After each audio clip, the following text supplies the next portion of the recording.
Hi, everyone. Thanks so much for joining me today. I'm Wayne McDonald on this Mountain Moving Monday. You're listening to New Life's Inner Circle broadcast. It's our privilege and our honor to be able to minister to you and bring strength and hope to your life. I want to talk to you for a few moments today about what really matters. I want you to think about this. After your life is done and you take your last breath here on this side of eternity in this body, what is going to matter the most? Is it going to be the great accolades of man, how they've praised us in our accomplishments?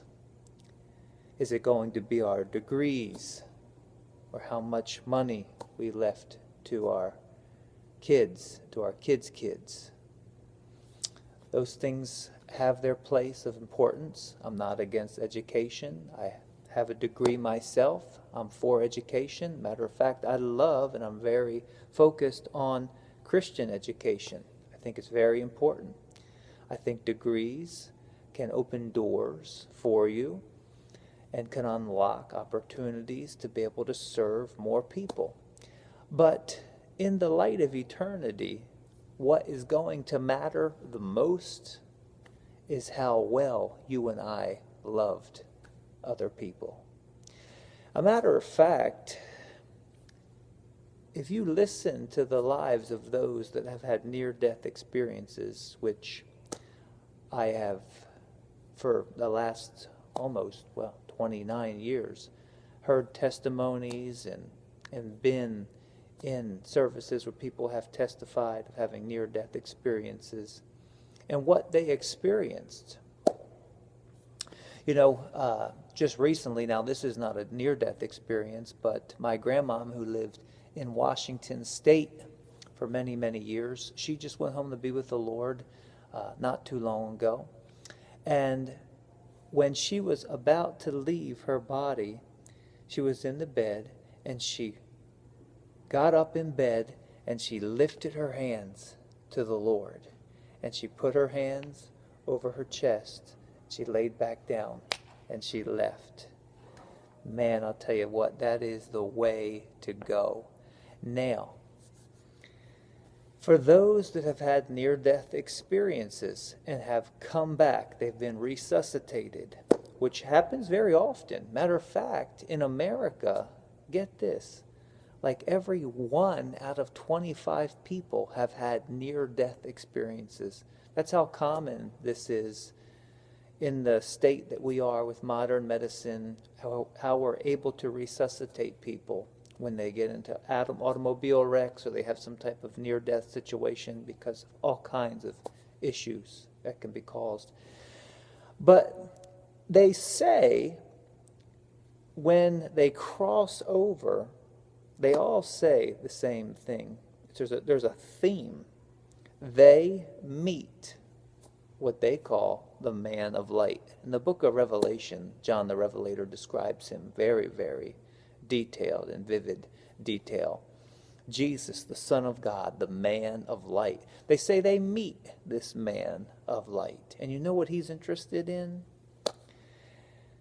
There's a life review that many of them say they experienced. When they look into the eyes of the Son of God, it's like he stares right through them, sees their whole life, and it happens in an instant like that. They stand completely exposed before the Lord. He sees and knows every victory, every defeat, every strength, every weakness, every sin, every victory, sees it all. It's all wide open. Every thought we think, every motive of the heart, everything we've ever done, it's all laid out before him. It's what they refer to as a life review. They all say the same thing. What he was interested in is how we loved people and how well we love people. As they're experiencing these life reviews, I've heard many of them say, "Oh, stop right here, Lord, stop right here. This is when I got this great degree, or I had this great accomplishment. I got a trophy or whatever." With the things that you and I value, the things that you and I put on pedestals, in some cases, mean absolutely nothing to the Lord when it's not done with the right heart. What's going to matter most when you step out of your body and step out into the other side of eternity, and your heart stops beating and you lay this body down and you put on immortality, a different type of a body made from different substance than what you and I are used to. What's going to matter the most is how much you loved and how well you loved. And it's love on every level, how you treated people, even how you treated animals. He's watching. And the Lord is not about condemnation. He's about rewarding. If you loved well, you're going to be rewarded well. If you didn't love well, if Jesus is Lord of your life, you'll be saved, so as by fire. But you could literally look back when you step out of your body. You could literally look back if you're not living a life of unconditional love. You can look back and see that your whole life counted for practically nothing. The Bible puts it very clear when Paul was writing to the church at Corinth. He says, if you don't have love, you're like a clanging cymbal. One translation says you're like a gong. Haven't you ever heard a gong ring? It's annoying. He's saying you could, on the outside, look like you're this great person, this great individual. But if you don't have love, he says you can even give your body to be burned as a martyr. But if you don't have love, it means nothing. It's meaningless as far as the Son of God is concerned. So I wanted to just drop that in your heart today. What matters the most is how we treat people. You can have different views.